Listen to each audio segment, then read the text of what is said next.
Hello student, एक next lecture हम लोग करने जा रहे हैं क्लासिफिकेशन के ऊपर। इसमें नंबर्स ऑफ आइटम्स मैंने लिखा हुआ है under the personal, real, nominal. ये आपके बुक्स में नहीं है, एक दूसरे बुक से मैंने नंबर्स ऑफ आइटम्स लिखा है। आई होप स्टूडेंट इससे अलग अब कुछ भी आने वाला नहीं है, या इसमें ही देखोगे तो जो हमने फर्स्ट सेकेंड लेक्चर से और एक ओरल में हम लोगों ने किया वही सारी चीजें स्टूडेंट यहाँ पर ना रिपीटेड है।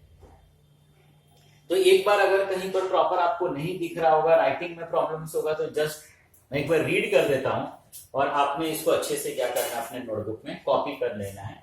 Lecture number 4, table showing classifications of personal, real, nominal. यहाँ पर मैंने चार्ट जो हमारा क्लासिफिकेशन था उसको मैंने रफ किया, बट अभी तक आप उससे काफी ज्यादा फैमिलियर हो गए होंगे कि अकाउंट्स 3 पार्ट्स में डिवाइड हो गया है, पर्सनल, रियल, नॉमिनल। पर्सनल में हम लोग किसी व्यक्ति के बारे में, उनके नाम के बारे में पढ़ते हैं। रियल में we study about the property and assets, और नॉमिनल में एक्सपेंसेस, लॉसेस, इनकम और गेन। पेमेंट जा रहा है, पैसा जा रहा है, हमको उसके रिटर्न्स में कुछ मिल रहा है जिसका बेनिफिट्स मोर देन 1 ईयर रहेगा, जिसको सेल करने से 1 सेकेंड कुछ ना कुछ रिटर्न्स मिलेगा, वो प्रॉपर्टी एंड एसेट्स है। और नॉमिनल में पैसा गया लेकिन उसके रिटर्न्स में हमको कुछ भी नहीं मिला, मतलब उसका नो डाउट कुछ ना कुछ बेनिफिट्स मिला, बट वो बेनिफिट्स नंबर्स ऑफ ईयर के लिए नहीं है, वो आपका नॉमिनल है। अब देखो ना स्टूडेंट, यहाँ पर पर्सनल में कैपिटल, अब यहाँ पे थोड़ा सा आपको इशू लगता होगा कि अरे नाम थोड़ी है, बट अभी इसके लिए मैं आपको फर्स्ट चैप्टर का रेफरेंस दूंगा। फर्स्ट चैप्टर्स में हमने पढ़ा है कि whenever the business start, proprietor या वो पर्सन जो बिजनेस स्टार्ट करता है अपने घर से जो कुछ लेकर आता है, that is known as capital.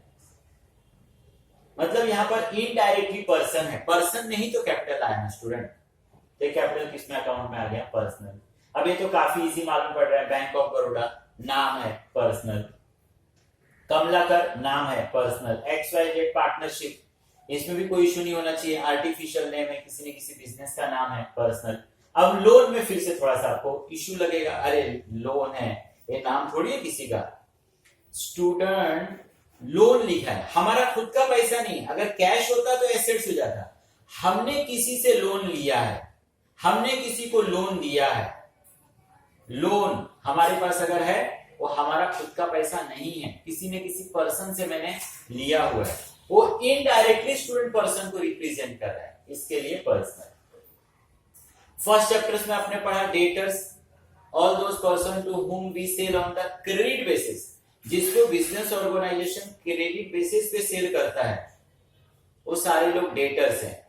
मतलब इसमें नंबर्स ऑफ पर्सन का इन्वॉल्वमेंट होता है। नंबर्स ऑफ पर्सन आ गए, personal. Creditor sell, a person from whom business organization purchase on the credit basis, हम यहाँ पर क्रेडिट पे परचेज कर रहे हैं, फिर से पर्सन आ गया, पर्सनल। लोन फ्रॉम राज, इसके पहले भी देखा, राज नाम, लोन भी है, इससे भी मालूम पड़ रहा है। मुंबई ऑलरेडी नाम है। क्रिकेट क्लब, अब किसी न किसी क्रिकेट क्लब का कुछ ना कुछ नाम ही होता है, किसी न किसी नाम से होता है, star sports club, Mumbai cricket club, तो कुछ ना कुछ नाम होता है, नाम आ गया मतलब पर्सनल। आउटस्टैंडिंग वेजेस, अब स्टूडेंट यहाँ पर सिर्फ वेजेस होता तो मैं बोलता हूं मजदूरी, एक्सपेंसेस, नॉमिनल, लेकिन ये क्या बोल रहा है? आउटस्टैंडिंग, मतलब वेजेस मैंने अभी तक दिया नहीं है, दे देता तो एक्सपेंस काउंट हो जाता, दिया किधर है? एक्सपेंस काउंट करने के लिए देना तो चाहिए, मैंने दिया नहीं है, आउटस्टैंडिंग है, किसी ने किसी पर्सन को देना है, और पर्सन आ गया, पर्सन को रिप्रेजेंट कर रहा है, मतलब पर्सनल। सेम मैं आउटस्टैंडिंग इंटरेस्ट के लिए बोलूंगा। ड्रॉइंग मैंने ऑलरेडी बताया, कैपिटल का मैं रेफरेंस दे सकता हूं, जब पर्सन कोई बिजनेस में कुछ लेकर आ रहा है, कैपिटल। उसी तरीके से जब बिजनेस ऑर्गेनाइजेशन या प्रोप्राइटर अपने पर्सनल यूज के लिए कुछ लेकर जा रहा है, that is known as drawing. Person लेके जा रहा है, पर्सनल। अमित तो नाम ही है। डिस्काउंट रिसीव्ड इन एडवांस, हम लोगों को सिर्फ डिस्काउंट मिलता तो नॉमिनल होता, एडवांस में मिला हम लोगों को, तो हम लोगों को एडवांस में मिला। अगर हम लोग किसी रीजन से काम नहीं कर पाए तो वंस अगेंस्ट हम लोग को उस पर्सन को वो डिस्काउंट रिटर्न करना पड़ेगा, मतलब पर्सनल है फिर से हमारे लिए।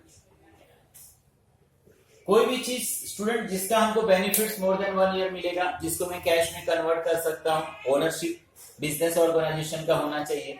All these are the assets. ये तो खुद ही कैश है, एसेट्स। गुड्स, स्टूडेंट मेरे पास गुड्स है, गुड्स मेरे लिए क्या है, एसेट्स है। अच्छे से रखूंगा, नंबर्स ऑफ ईयर तक रहेगा, सेल करूंगा, पैसे मिलेंगे। Building, property and assets. Land, वो भी प्रॉपर्टी एंड एसेट्स है। टूल मैंने आपको जस्ट बताया, औजार, उपकरण जो हमको मशीन खोलने बंद करने में हेल्प करता है, एसेट्स। इन्वेस्टमेंट, हमने कहीं पैसा इन्वेस्ट किया है, एसेट्स है। Copyrights, patents, numbers of time बता चुका हूं, ये एसेट्स है, कैश में मैं कन्वर्ट कर सकता हूं। Shares is also student assets. हमने किसी कंपनी के अंदर शेयर्स में पैसे इन्वेस्ट किया, इक्विटी लिया, प्रेफरेंस लिया, डिवेंचर, हमने अपने पैसे वहां पर ब्लॉक करके रखे हैं स्टूडेंट। और सिर्फ लोग इसलिए इन्वेस्टमेंट करते हैं कि वहां से उनको प्रॉपर रिटर्न्स मिलेगा, फ्यूचर में उनके पैसे अप्रिसिएट्स होंगे। मतलब हमने खर्चा नहीं किया, हमने अपने पैसे को ना शेयर्स में, डिवेंचर्स में, प्रेफरेंस में कन्वर्ट कर दिया, तो हमारे लिए एसेट्स। प्रीमाइसेस, जगह है, एसेट्स। फ्री होल्ड प्रॉपर्टी, कोई प्रॉपर्टी है, एसेट्स। डिवेंचर, मैंने बताया ना, जैसे शेयर्स में लोग पैसे इन्वेस्ट करते हैं, डिवेंचर में आप पैसे इन्वेस्ट कर सकते हो, एक तरह की सिक्योरिटी है जिसको आप फिर से कैश में कन्वर्ट कर सकते हो, आपको आपका पैसा वहां से विद इंटरेस्ट रिटर्न मिलेगा। Bill receivable is assets, bill का पैसा लेना है। स्टॉक ऑफ स्टेशनरी, स्टूडेंट सिर्फ स्टेशनरी होता है नॉमिनल, स्टॉक है बहुत सारा, जैसे गुड्स उसी तरीके से मेरे पास स्टॉक पड़ा हुआ है, इसको मैं सेल करूंगा, पैसे लूंगा। प्लांट एंड मशीन, एसेट्स है। कंप्यूटर, एसेट्स है। एंड व्हीकल, एसेट्स है। इन सारी चीजों को मैं अपने पास नंबर्स ऑफ ईयर्स तक रख सकता हूं, जब कभी भी सेल करूंगा मुझे कुछ ना कुछ वहां से रिटर्न्स मिलेगा। नॉमिनल, एक्सपेंसेस, लॉसेस, इनकम और गेन। बैड डेट्स, पैसा डूब गया, लॉस हो गया।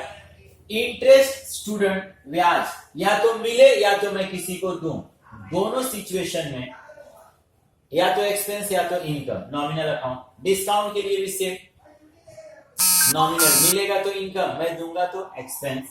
लॉस बाय फायर, फायर हो गया, गुड्स जल गया, किसी भी रीजन से हमको बिजनेस का लॉस हो गया, लॉस हो गया मतलब नॉमिनल। वेजेस, में हम किसी को मजदूरी दे रहे हैं, मजदूर को मजदूरी दे रहे हैं, उसके रिटर्न में मजदूर हमको फॉर द टाइम बीइंग के लिए सर्विस देगा, जब तक मजदूरी देते रहेंगे तब तक वो सर्विस देता रहेगा। एक्सपेंस है। Salary for same, income taxes, expense. ऑक्ट्राइन, जब कभी भी आप बाहर से कहीं से गुड्स लेकर आओगे, ऑक्ट्राइन आके पर आपको नेसेसरी उनका पेमेंट करना पड़ता है, एक्सपेंस है, एक तरह का टैक्स है।